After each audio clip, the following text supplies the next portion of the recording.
Hello students, नित्य की तरह हम फिर एक बार आपके सामने हाजिर हैं फिजिक्स के एक नए टॉपिक के साथ। और आज जो अपना न्यू टॉपिक है वो है समांतर क्रम में जुड़े संधारित्रों की तुल्यधारिता। तो आइए देखते हैं कि समांतर क्रम में जुड़े संधारित्रों की तुल्यधारिता कैसे प्राप्त करते हैं।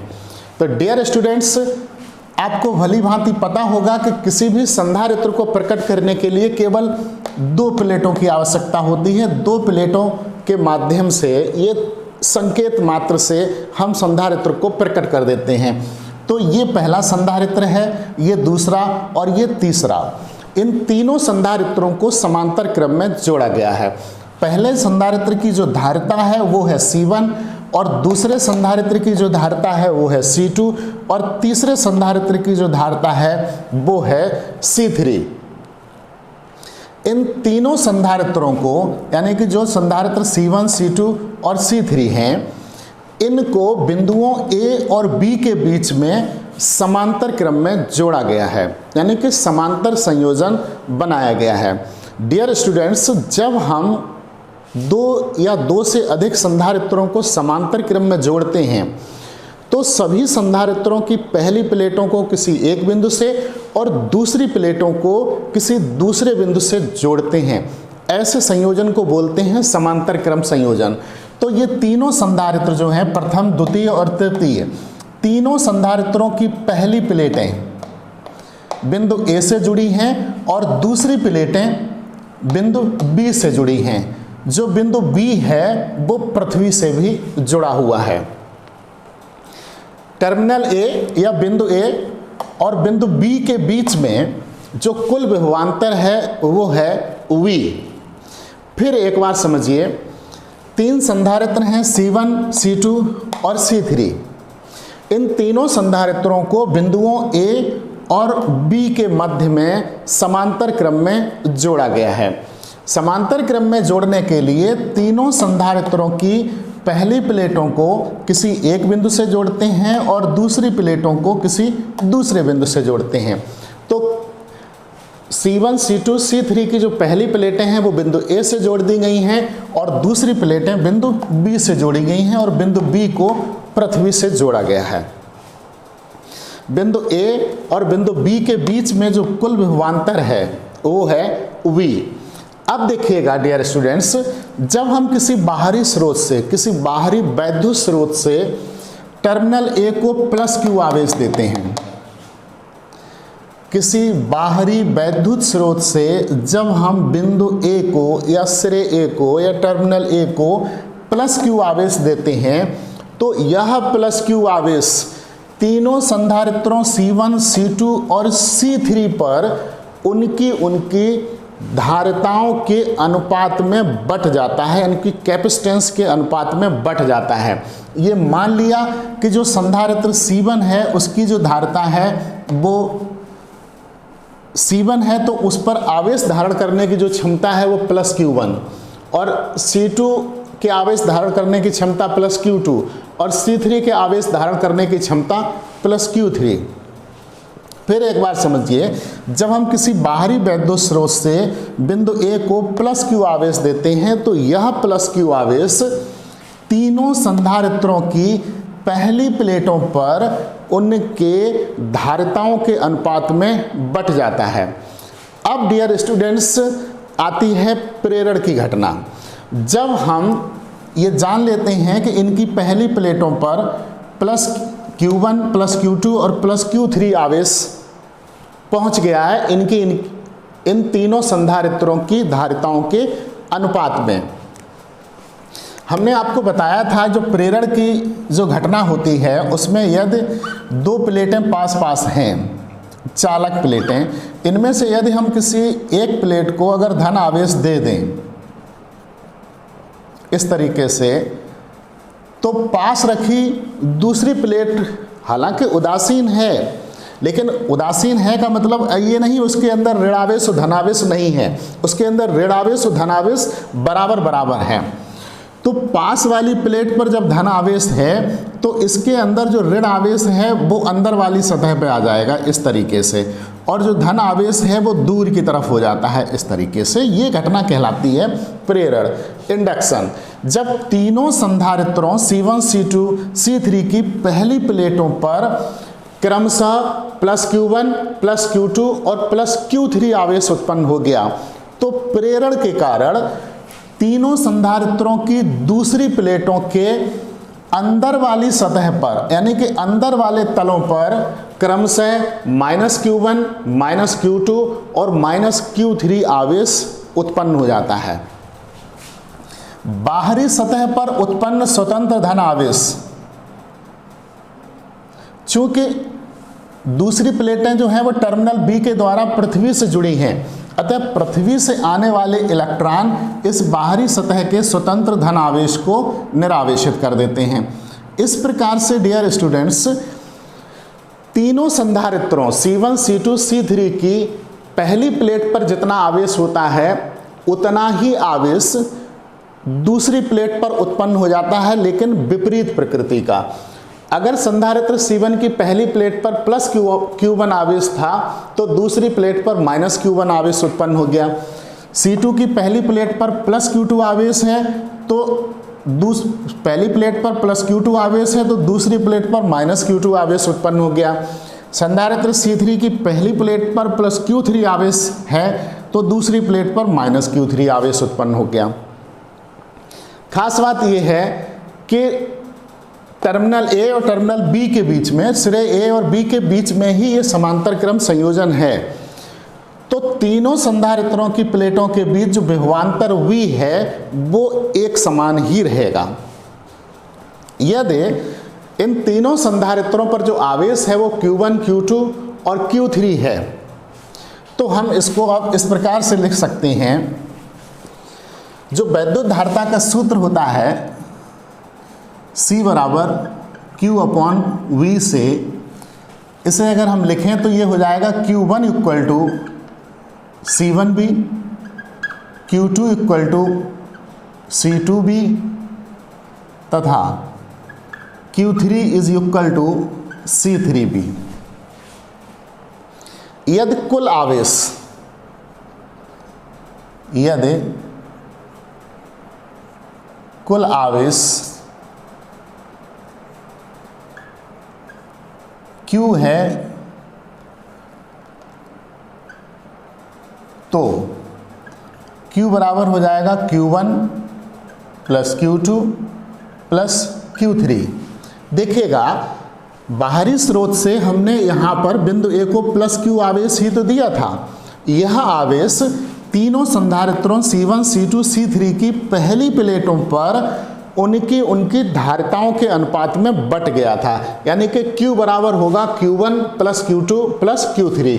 वही लिखा है Q बराबर Q1 plus Q2 plus Q3। Q1, Q2, Q3 की हम मान रख दे रहे, तो Q इक्वल टू हो जाएगा C1B plus C2B plus C3B। इसमें से V कॉमन ले लेंगे तो Q इक्वल टू हो जाएगा, V कॉमन ले लिया तो C1 plus C2 plus C3। इसको डियर स्टूडेंट्स मान लेंगे हम समीकरण नंबर 1।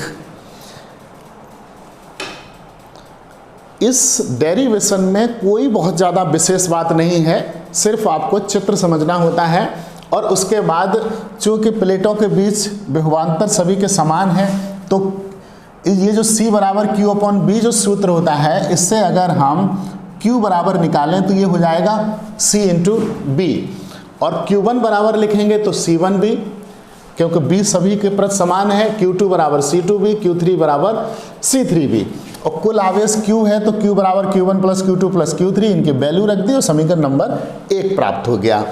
अब देखिएगा डियर स्टूडेंट्स, यदि टर्मिनल A और टर्मिनल B के मध्य में, टर्मिनल A और टर्मिनल B के मध्य में ये तीन संधारित्र C1, C2 और C3 न लगे हों, इनकी जगह केवल एक संधारित्र लगा हो और जो एक संधारित्र लगा है उसकी धारिता C हो और यदि उसकी प्लेटों पर इतना ही हम आवेश दें, प्लस क्यू आवेश दें, और प्लस क्यू आवेश देने पर उसकी प्लेटों के मध्य में विभवांतर V हो जाए, तो वह संधारित्र इन तीनों संधारित्रों के तुल्य होगा। ऐसी स्थिति में जो सूत्र हो जाएगा वो होगा Q बराबर CV। समीकरण नंबर 2, समीकरण 1 व समीकरण 2 से फिर एक बार इस बात को समझिए। ये Q बराबर B C1 plus C2 plus C3 समीकरण नंबर 1 हो गया। फिर हमने क्या कहा, यदि बिंदु A और बिंदु B के बीच में ये तीन संधारित्र C1 C2 और C3 लगे हुए हैं, ये तीन संधारित्र न लगे होकर इनकी जगह एक संधारित्र लगा हो, एक संधारित्र लगा हो और जिसकी धारिता हो C। यदि उसकी प्लेटों के बीच, प्लेटों पर, पहली प्लेट पर यदि हम प्लस क्यू आवेश दें, प्लस क्यू आवेश देने पर उसकी प्लेटों के बीच में जो विभवांतर हो वो B हो, तो वो इकलौता संधारित्र इन तीनों संधारित्रों के समतुल्य होगा। ऐसे सिचुएशन में हम लिख सकते हैं Q बराबर CV और equation number 2 from equation first and second. तो CV इक्वल टू हो जाएगा V into C1 plus C2 plus C3। V से V कैंसिल, तो C equal to C1 plus C2 plus C3। ये हो गया हमारा समांतर क्रम में जुड़े संधारित्रों की तुल्य धारिता का व्यंजक। अब देखिएगा स्टूडेंट्स, यहाँ जो C1 है वो पहले संधारित्र की धारिता है, C2 दूसरे संधारित्र की धारिता है, C3 तीसरे संधारित्र की धारिता है, और C जो है ये C जो है ये तुल्य धारिता है। अब इससे हम क्या कह सकते हैं कि समांतर क्रम में जुड़े संधारित्रों की तुल्य धारिता उनकी अलग अलग धारिताओं के योग के बराबर होती है। फिर एक बार समझिए, समांतर क्रम में जुड़े संधारित्रों की तुल्य धारिता उनकी अलग अलग धारिताओं के योग के बराबर होती है। अब डियर स्टूडेंट्स, हम आपको बताते हैं कि समांतर क्रम में जुड़े संधारित्रों का जो संयोजन होता है उसकी प्रमुख विशेषताएं क्या होती हैं। 2-3 इसकी विशेषताएं होती हैं। तो जो पहली विशेषता होती है वो देखिए, समांतर क्रम में यदि संधारित्र जुड़े हैं तो पहली विशेषता ये होती है कि समांतर क्रम में 2 या 2 से अधिक जितने भी संधारित्र जुड़े हैं, सभी संधारित्रों की प्लेटों के बीच जो विभवांतर है वो समान रहता है। देखिए, तीनों के बीच में विभवांतर समान है। श्रेणी क्रम में ऐसा नहीं होता है। दूसरी बात समझिए, पहली बात हमने क्या बताई कि समांतर क्रम में जुड़े संधारित्रों में प्रत्येक संधारित्र की प्लेटों के बीच जो विभवांतर होता है वो समान रहता है, क्योंकि ये निश्चित बिंदुओं के बीच में ही जुड़े हुए होते हैं। तो चाहे जितने संधारित्र हों जो समांतर क्रम में जुड़े हैं, तो जिन बिंदुओं के बीच में जुड़े हैं उतना ही विभवांतर सभी संधारित्रों पर होता है, यानी कि प्रत्येक संधारित्र की प्लेटों के मध्य विभवांतर समान होगा। अब दूसरी बात देखिए, दूसरी बात यह है कि प्रत्येक संधारित्र का अलग अलग आवेश, जो कुल आवेश हम देते हैं उसके योग के बराबर होता है।